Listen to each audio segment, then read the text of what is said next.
Olá, telespectadores da TV FIB, canal universitário de Bauru. Estamos no ar com mais uma edição do Mundo Acadêmico. Mundo Acadêmico, hoje o último de 2024. Tenho o prazer de receber o economista e consultor organizacional, estrategista Carlos Setti. Fique conosco, voltamos já já.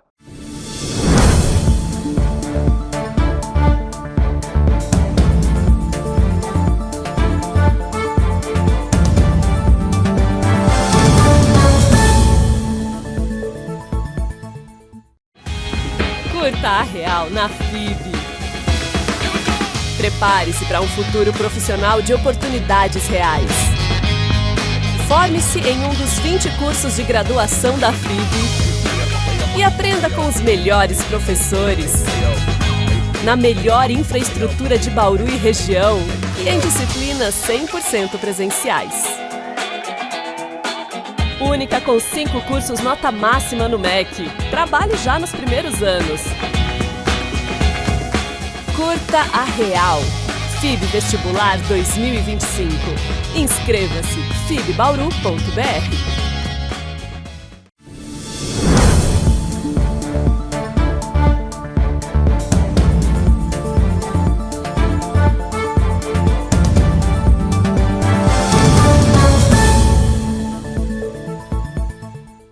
Hoje recebendo o professor e consultor de estratégia organizacional, Carlos Setti. Setti, como a gente faz todo ano, vamos começar analisando 2024. Lógico, sempre sobre o enfoque econômico inicialmente, né? Você hoje está numa outra área, voltou a ser consultor organizacional e você trabalhou microeconomia durante praticamente todo o ano de 2024. E você trabalhou em empresas diversas, de diversos segmentos, e você passou por inúmeras dificuldades, orientando empresários. Eu queria que você começasse falando sobre a órbita da microeconomia. Como é que foi 2024 para essas diversas empresas e os impactos, né, das decisões políticas que aconteceram durante o ano de 2024, Setti? Olha, se a gente começar por uma análise do crescimento do país sob o ponto de vista da produção, que o crescimento do país se analisa pelo lado da produção e pelo lado da demanda. Se a gente olhar pelo lado da produção, que é o que interessa na microeconomia, você vai ver que os 3 grandes setores de produção de qualquer país, no Brasil aconteceu o seguinte: o agronegócio vai crescer negativamente. O agronegócio cresceu negativamente. O agronegócio é o pulmão do crescimento. A indústria vai crescer em torno de 1,2% ao longo do ano. E o comércio vai crescer em torno de 0,9%. Por aí você imagina como que for a microeconomia. Esses números de 2024. 2024. Ok. Esse é 2024 que praticamente estamos terminando. Estamos encerrando. E como é a economia de empresa, a gente tem que analisar pelo lado da produção. Sim. Então, por aí a gente analisa como foi. Quando a gente diz que a indústria cresceu 1,2%, vai crescer, aqui, o segmento da indústria que mais vai crescer é a indústria extrativa. Exemplo, petróleo. Agora, a indústria de capital genuinamente nacional, que está concentrado na pequena e média, portanto, uma indústria de transformação, ela cresceu pouco. E sofreu muitos impactos, né, Muitos Sérgio? impactos. Eu queria que você comentasse sobre isso, que você transitou por vários segmentos como consultor nesse ano de 2024, diferentemente do que você vinha fazendo antes. Você estava numa grande empresa como diretor executivo e você resolveu aí voltar à área de consultoria. Então você transita por várias empresas de segmentos diferentes. Quais foram as grandes dificuldades? Se eu pudesse colocar um ponto em comum, isso, importante. O ponto em comum foi a queda de vendas. A queda de vendas foi flagrante em 2024. Estou falando de pequenas e médias. Dessas empresas que você transitou. Transitei, que é a maioria, né? Você vê, se os automóveis diminuiu a receita, que é considerado grandes empresas, imagina a pequena e média. O ponto em comum foi queda de receita. Então, todas as estimativas que os empresários fizeram de 2023 para 2024, em termos de aumento de receita, a maioria não ocorreu. E o pior é que tem um agravante. A queda de receita, ela foi acompanhada da queda de resultado. Queda de resultado. Principalmente aquelas empresas que importavam mercadorias, por exemplo, importavam matéria-prima e tinham que vender em real. Você tem que fazer um custo em dólar e vender em real. Foi muito difícil, porque por mais que se fale, e houve realmente um crescimento do consumo das famílias, que é o outro lado do crescimento de um país, esse crescimento de família foi muito colocado pelas bolsas, né? O Brasil, ele dá bolsas do governo para 21 milhões de famílias. São os apoios sociais do Se você governo. São os colocar, projetos sociais do se você governo. colocar vezes 4 pessoas por família, você tem uma ideia de quantas pessoas se beneficiam. Só que, porque 80 milhões de então, pessoas. só que o que eu estou dizendo, a bolsa, por mais, mas é em torno de 700, 750 reais, é pouco para manter as famílias crescendo, comprando, consumindo. Isso afetou fortemente a receita das empresas. Então, acho que tem sempre uma ligação, nunca é sozinho. Então, a receita das empresas caiu, não foi por acaso. Nada é isolado, né, Sérgio? Nada é isolado. O entendimento, a análise tem que ser de maneira sistêmica, né? Porque em tudo, né, também na economia, você tem uma contrapartida, né? Você tem uma contrapartida. Então eu vejo dessa forma e o pior, houve queda de resultado. Então as empresas estão entrando em 2025 olhando para o setor da produção, que realmente atrapalhou o crescimento do país, que poderia ser mais. Por uma perspectiva de incerteza muito grande, né? Há um grau de incerteza. E aí eu vou entrar um pouquinho na macro, quer dizer, esse pacote, chamado pacote do Haddad, ele não foi muito bem explicado. Fala-se que vai se cortar 358 bilhões de reais até 2030, mas onde, em que, né? Muita gente analisa que, na verdade, o salário do aposentado vai crescer menos, é uma forma do governo economizar. Então, quer dizer, se isso acontecer, estou falando daquilo que se divulgou, a renda do consumidor cai mais ainda, e você vai ter um problema de receita.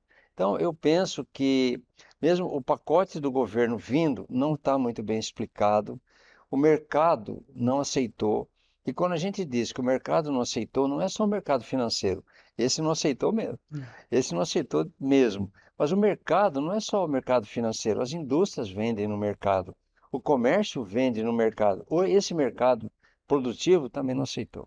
Sete, nós tivemos recentemente as eleições americanas, né?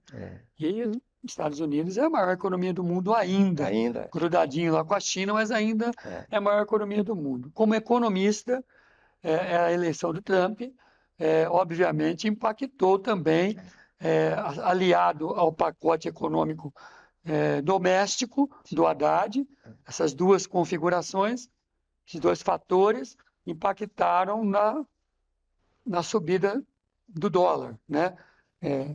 Saindo aí da casa dos R$ 6, não é isso?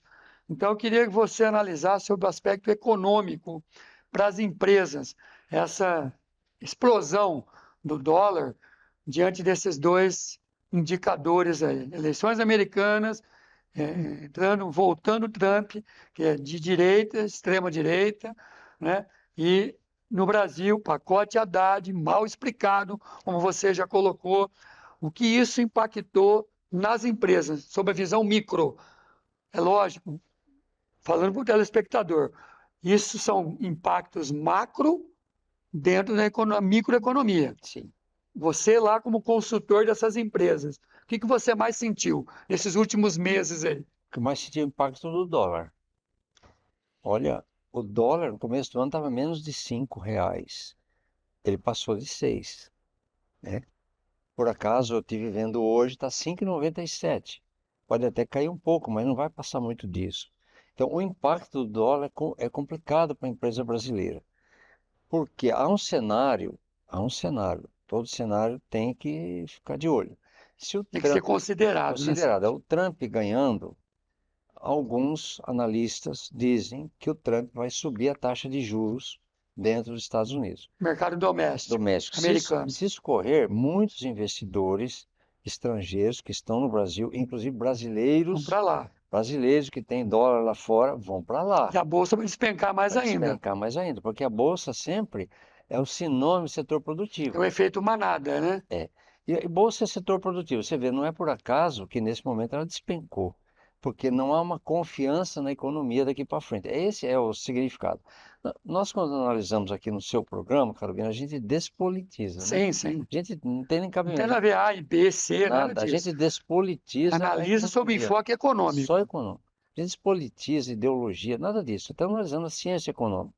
Então, esse grau de incerteza que o pessoal acaba tendo, porque, veja bem, nós estamos no final do ano, falta o quê? 15 dias.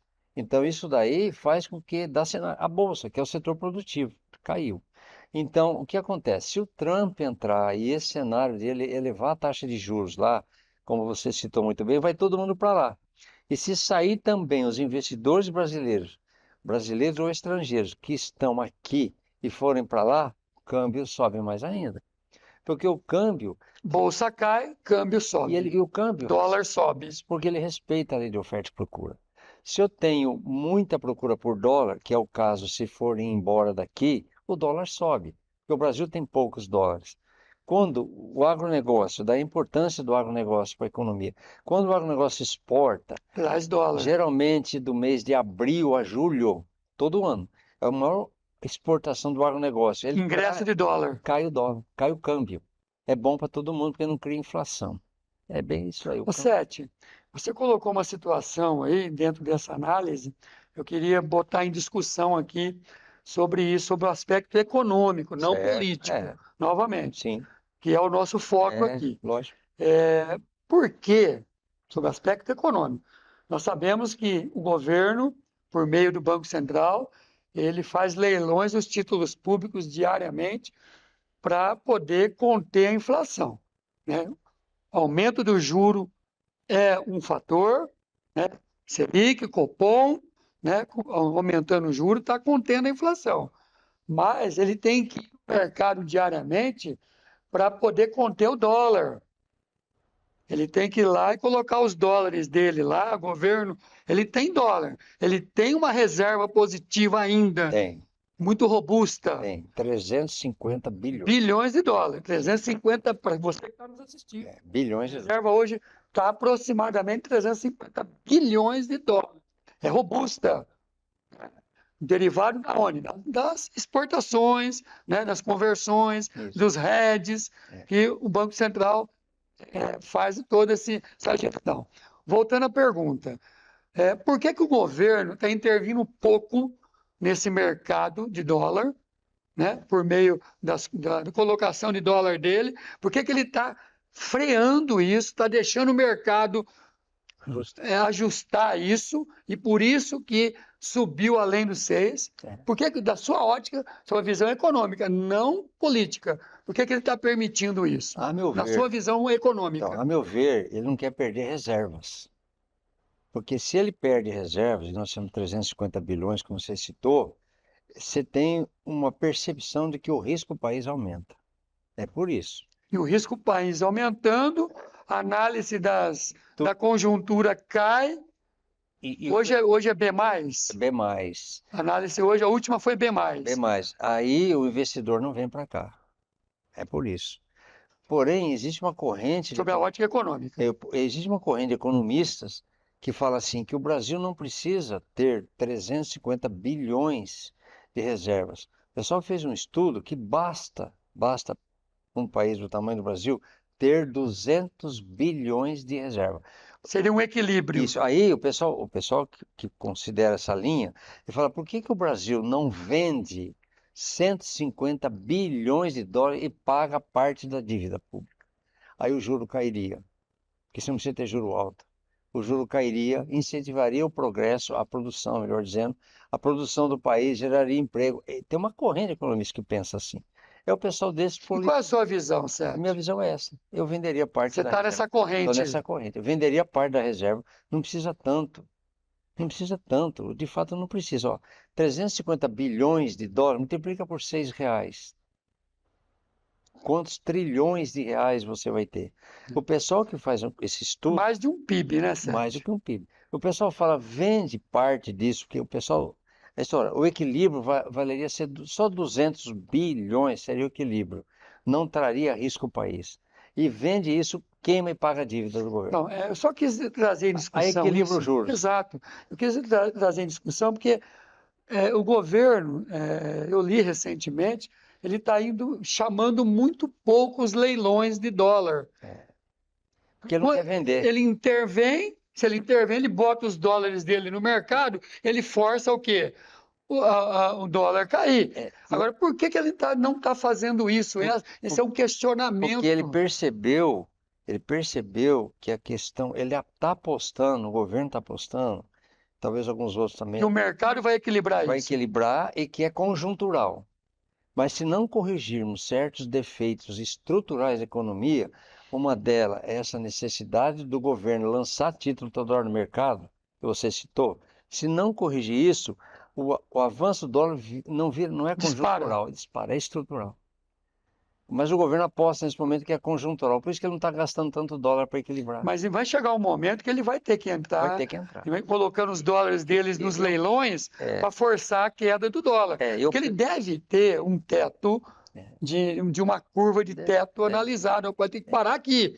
Como ele fez quando saiu dos 4 para os 5. Isso, exatamente. Ele deixou sair a casa dos 4 para os 5, aí ele entrou e estancou ali um bom tempo nos 5, 5,10, 5,20. Foi mais ou menos isso na época. Exatamente isso. Agora, o que eu penso é o seguinte, se o governo perder esse time, o que vai trazer de inflação interna é muito grande por causa do dólar. O dólar não tem muita coisa que é importada, ele traz inflação interna. Então, ele não pode perder esse time. O mesmo time que você citou, quando caiu abaixo de 5, que ele fez um time naquela ocasião correto, e o dólar começou a se recuperar. Deixou o mercado corrigir, né? Ele não pode perder o time e a percepção do mercado por dólar não disparar. Porque depois não consegue reduzir mais. Agora é o efeito contrário. Entendeu? Sete, isso me fez lembrar também, eu atuo no mercado financeiro, e não tem como não discutir mercado financeiro com economia, porque está diretamente ligado, você sabe disso, né? Bolsa de valores, títulos públicos, né? Eu quero falar justamente a questão dos juros. Como é que você pode viver um país sobre a ótica econômica e financeira? Mas você pode viver um país que tem um IPCA, que é a inflação oficial, tangenciada aí para chegar a 4,7, 4,8, fora da meta, que é 4,5, né? Fechar o ano fora da meta, e um juros real, uma Selic projetada a 12,75, 13%, que essa próxima semana vai ser a última reunião do Copom, 12,25 hoje, pode fechar 13%. Pode.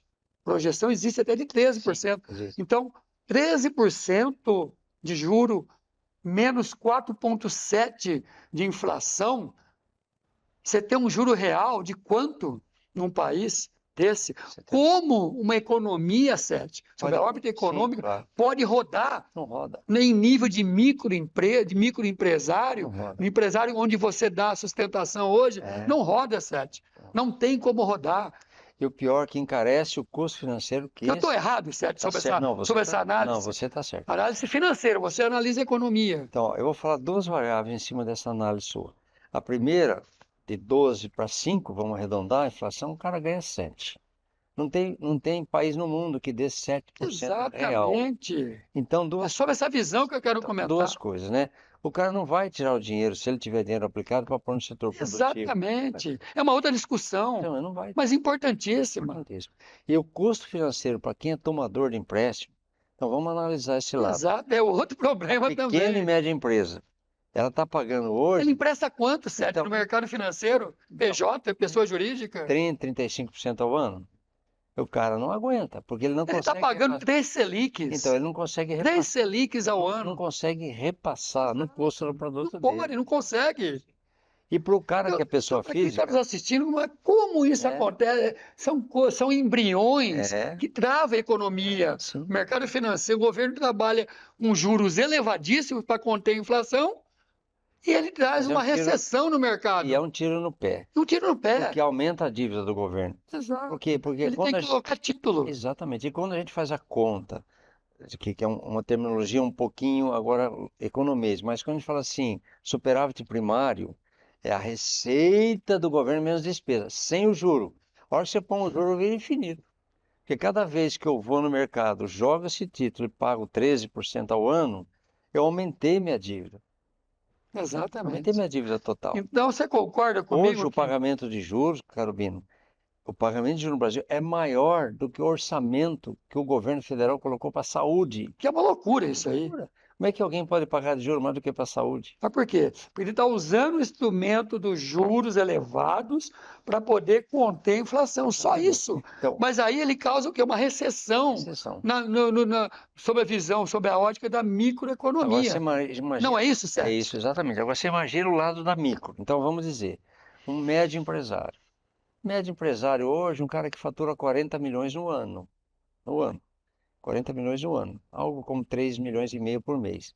Se esse cara for endividado, ele tem o custo dele, custo interno da empresa dele, que é a matéria-prima que ele compra, a energia elétrica que ele paga, né, o imposto que ele recolhe, Folha de pagamento. a mão de obra que é hoje o que menos pesa. É, A mão de obra hoje nas empresas é o que menos é o que pesa. menos pesa, subiu 4,5%. E no passado foi o que mais pesou, né? Mas coitado dos trabalhadores, subiu 4,5% no ano. O supermercado hoje, IBGE subiu 8%. Não sou eu que estou falando. R$8, né? Ontem o real, você vai lá fazer o seu mercado, Então, você vê que não subiu 8. então, subiu muito mais. Você viu que, Aí o você cara- viu que os produtos subiram 20%, 30%, Sim. na média, muito mais de E o 20%. governo publica que é 8%. Mas vamos dizer que seja 8%. O cara recebeu dissídio por um ano de 4,5%, o mercado está Como é 8%. que ele vai segurar isso? O custo de vida subiu, cara, vai. Então, Carolina, para as empresas que tomam emprestado, além do custo delas, da matéria-prima, da energia elétrica, do imposto, do salário, ele tem o custo do juros. Financeiro, Como é que ele o consegue? custo financeiro. Aí você pergunta, a afirmação que eu fiz, que caiu a receita, claro que cai a receita. Decorrência disso. Ele não consegue repassar, aí ele fica desesperado, ele repassa, não vende, cai. Se cai a receita, caiu o demonstrativo de resultado, cai a última Às vezes linha. tem que vender abaixo do preço do preço final de equilíbrio para poder desovar o E estoque. girar. Porque estoque é Se ele prejuízo, não tem girar, que girar. se não Senão girar, ele quebra, ele fecha. ele fecha. O mercado tem algumas situações assim. O lucro operacional, desculpa a gente falar um pouquinho de economês aqui, mas o lucro operacional, que é o lucro nas operações, então vamos dizer que você tem uma fábrica de confecção. Você comprou matéria-prima, processou, virou produto acabado, vendeu. Aí você tira a matéria-prima, mão de obra, energia, babá, ainda sobra. A hora que você põe o juro, não sobra. Você fala, como não acontece? Como acontece isso? Aí o cara fica É o custo do juro, Custo é o do custo financeiro, que Aí- o mercado financeiro impõe em decorrência do da quê? alta taxa. Da gestão, da política adotada pelo governo. Isso. O Selic lá em cima, por que a Selic lá em cima? Para conter a inflação. Daí, exatamente. Daí, Carobino, É um modelo recessivo. da ideia que você tinha nesse pacote de que eles viriam mesmo com corte, explicado esse corte, para não precisar mais pôr tanto título no mercado. Eu não preciso pôr mais título, então eu não tenho mais que subir o juro. Mas não houve um corte decente, tipo assim, ó. Né? Porque nós, do mundo micro, de microeconomia, quando a gente fala assim, vamos cortar a despesa numa empresa, você olha e corta. Porque você sabe que é sobrevivência. Exato. O governo não pensa assim. E por isso ele tem que continuar colocando título no mercado. E aí a taxa de juros não baixa. Cê para a gente, esse papo aqui Vai de longe. esse papo de final de ano é muito bom, porque a gente analisa Você imagina esse papo com um copo de chope. Vai longe. Exatamente. Aí vai que Mas é muito bom porque a gente cai em análises que estão sistemicamente ligadas. E- O mercado financeiro com a economia. Aí, Carolina. Eu induzi essa discussão Foi. quando eu falei da questão do governo colocar título, você já trouxe questões aí da órbita de inflação, de desemprego, de Baixa rentabilidade. de baixa rentabilidade das empresas, diretamente ligado. É tudo- É isso que o telespectador, É. você que está nos assistindo, entenda que a economia está diretamente ligada ao mercado financeiro e as decisões governamentais, Sim. decisões do Copom, onde ele coloca uma taxa de juro Selic, ele modifica, ele impacta de maneira direta a economia e Total. o pequeno empresário, onde o SET atua. Eu queria justamente entrar, para finalizar o programa, SET, a questão da sua atuação nesse ano de 2024, nessas empresas sobre a consultoria que você Sim. deu de estratégia. E você estava me colocando que você está finalizando diversos planejamentos estratégicos nessas empresas de diversos segmentos. Eu queria que você colocasse para o telespectador o que você trabalhou como base para fazer esse planejamento para 25. Sim. Já quais foram os fundamentos que você usou para 2025 para fechar esses planejamentos estratégicos dessas empresas? Acho que a gente pegou algumas variantes, né? Uma delas é o seguinte: se eu continuar igual fizemos em 2024, vai ficar tudo do mesmo tamanho. É aquilo que se fala, né? Se a minha decisão foi a mesma, você vai esperar resultado diferente? Vai pedalar, Vai né? pedalar. Então, algumas estratégias. Então, onde estão as oportunidades? Porque Isso. quando você faz análise SWOT, que todos sabem disso, oportunidades, ameaças, ponto forte, ponto fraco, você vai descobrir a oportunidade. O que nós observamos, já aconteceu um pouquinho em 2024, que as empresas que descobriram nichos de mercado, elas conseguiram crescer um pouco, derivar um pouco, saiu fora dessa média comum. E outra estratégia são parcerias, joint ventures. Eu queria que você citasse exemplo para o telespectador Tá. dessa questão de nichos de mercado e parcerias, exemplos práticos de um nicho de mercado e Eu parcerias. tenho um cliente que trabalha com motor. Trabalha muito bem. E o que aconteceu? A partir de setembro deste ano, nós descobrimos já o nicho de mercado de motores de eólicos. Eles não tinham pensado nos equipamentos eólicos. E foi então interessante que todos esses equipamentos eólicos que a gente vê na televisão, se você for para o Nordeste, que tem muito vento, você vê. Se for para o Rio Grande do Sul, tem muito vento, você vê. Começou a dar desgaste nos equipamentos. E esse pessoal, meu cliente, que é aqui da região, Enxergou uma enxergou oportunidade. oportunidade. Desde setembro, outubro, cresceu muito. Já começou a atuar nessa área. Começou a atuar nessa área. E a sustentabilidade também. Sim, tudo em função do futuro. Então você tem a história de ser energia limpa, sustentabilidade, né? O país, quando volta a crescer, ele precisa de energia, e a eólica é uma energia mais barata que a elétrica, só que ninguém fazia a questão dos motores da eólica. Ninguém tinha pensado Ninguém tinha nisso. pensado. E viu uma oportunidade disso. Muito. A partir de outubro cresceu muito. O cenário nosso para 2025 está em cima disso. Dessa nova oportunidade. É oportunidade, que é nicho de mercado. Investimento em cima disso. Investimento é nicho de mercado. Uma outra empresa de um outro segmento. Vou pegar um outro segmento. Citar como exemplo aí para o Eu tenho telespectador. uma empresa muito boa. Você já tenha fechado o planejamento fechamos. estratégico já. Eu tenho uma outra empresa muito boa da área de tecnologia da informação. Então ele tem dois grandes produtos, né? O famoso ERP, ele tem, como todo mundo. Ele tem um outro CRM, que é exatamente um sistema para vendas. E aí começou a perceber no mercado, por exemplo, eu ajudei muito eles a pensar, porque eu estou também, né, nos outros setores, que tinham outros produtos que eles tinham que ter e eles não tinham. E aí, para você desenvolver isso, mesmo numa empresa que vai indo bem, de serviço, de TI, era muito mais demorado. Aí o que aconteceu? Procuramos no mercado empresas que tinham esse produto, que São as parcerias. que são embrionagem. Vou dar um exemplo. BI. BI é Business Intelligence, né? Aí nós encontramos uma empresa que faz BI muito bem. Aí isso é parceria. Para o cara que fez BI, nós apresentamos a carteira de clientes, que não é pouca, para um sistema, 176 clientes, para o cara de BI. É o joint venture. Nós temos a carteira. E nós não tínhamos o produto, ele deu o produto para colocar nos 176. Trazer esse cara para o grupo. Trouxe para o grupo. Hoje, Como joint venture. como joint venture. Hoje, esse cara que faz BI consegue botar os relatórios de venda dele, de finanças, de fluxo de caixa, para o empresário no WhatsApp do empresário. Aí você Praticamente real time. real time. Então aí você fala assim, eu Porque a usei... empresa não tinha isso de Não maneira tinha, alguma. não, nem pensava. E aí, como que nós vamos fazer? Fizemos o quê? Parcerias. Isso É um aumentou, exemplo de parceria. aumentou a receita para cá e para lá. E em direção ao futuro, muito em direção ao futuro. Quem é que não quer, o empresário, pegar o seu WhatsApp e ver se a venda daquele dia fechou ou não? Então, o BI permite que o cara Permite coloque no isso. WhatsApp. São exemplos Estou concretos, dando um né, exemplo Sete? real. Sete, para fecharmos o programa, estamos na reta final. Vamos analisar alguns números de 2025? Vamos. Vamos lá. PIB, desemprego, câmbio, Selic e IPCA 2025. Qual a sua visão? Nessa ordem, Eu vou começar com crescimento, né? crescimento. Crescimento do país, o É o governo, PIB, o exatamente. governo fala que é 2,5. O mercado fala, e eu aqui estou de novo falando de uma economia despolitizada, tenho obrigação de falar isso. O mercado fala que é entre 1 e 1,5, crescimento do país. Por quê? Aí tem sempre um porquê. Porque o crescimento desse ano, 2024, do agronegócio foi negativo.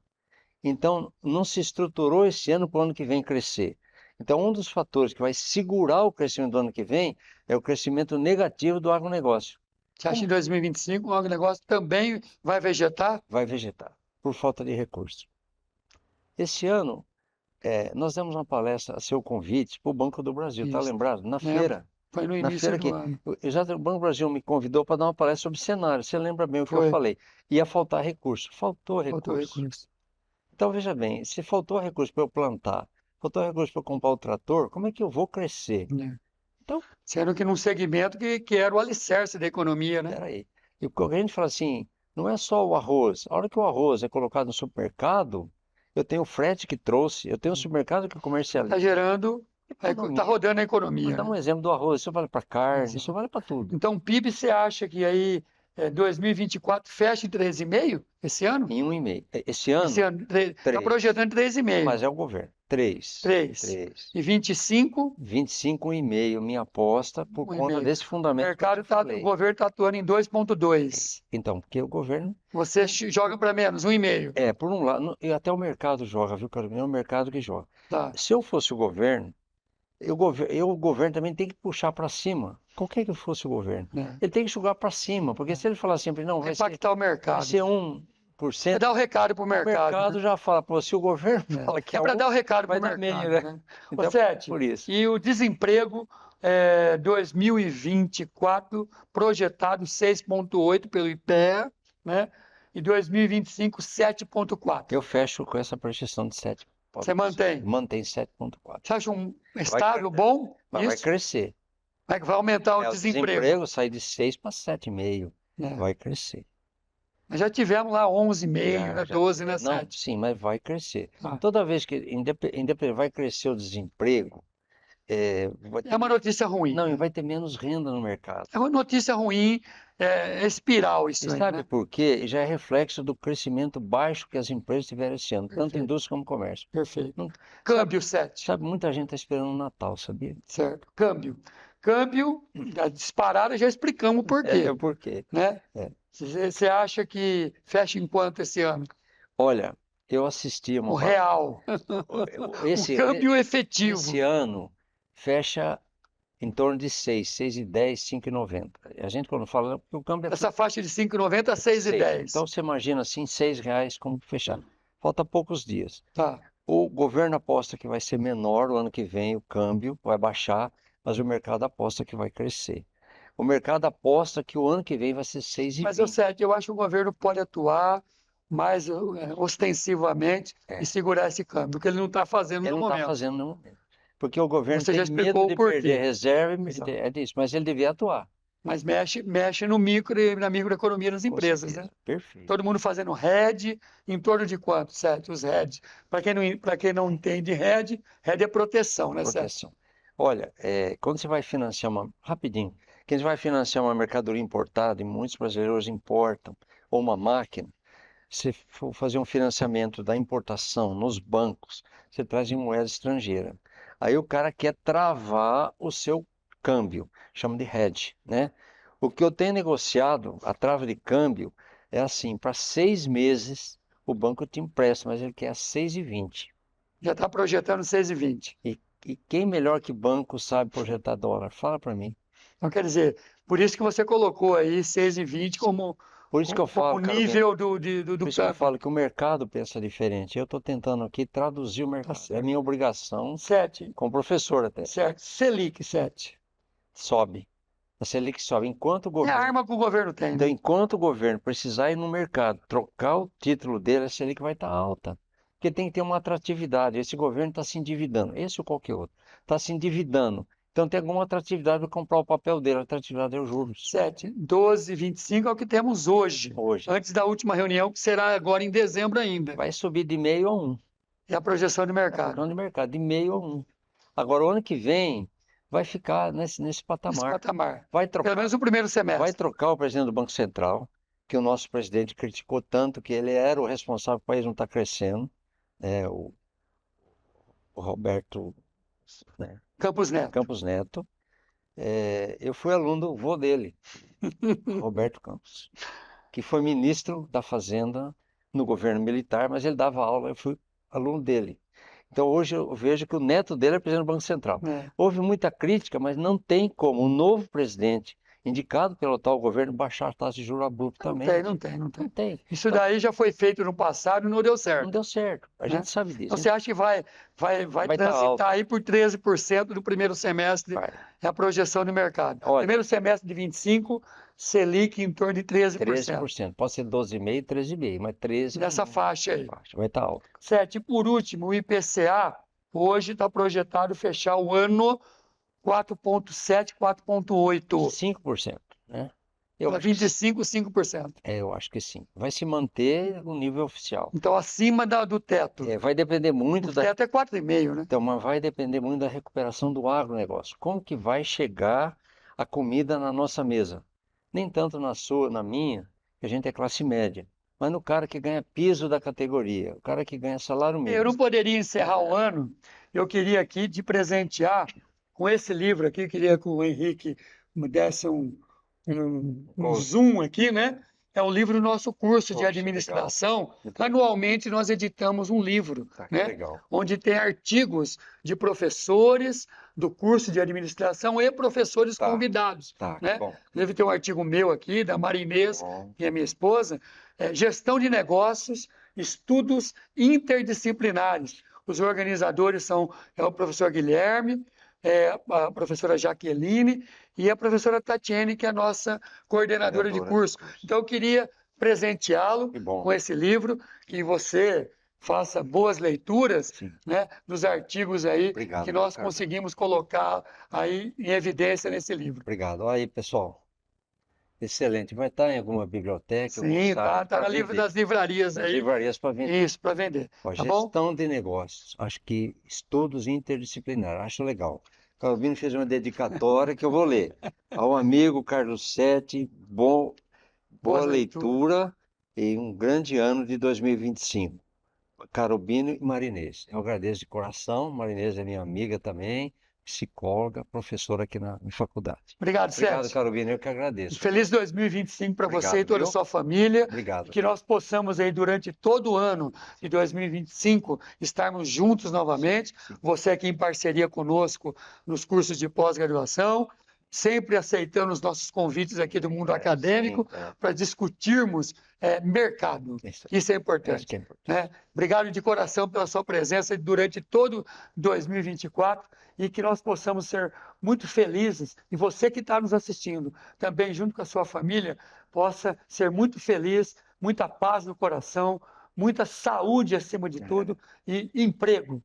Para que nós possamos estarmos aptos a trabalhar e produzir para que possamos viver felizes. Sem emprego não tem felicidade, né? Porque isso mexe com o nosso dia, com a nossa família. Obrigado, Sete. Eu que agradeço a oportunidade mais uma vez. Um feliz ano novo para todo mundo, um feliz Natal. Obrigado pela sua preferência e audiência. E mais uma vez, feliz 2025 para todos nós. Tchau.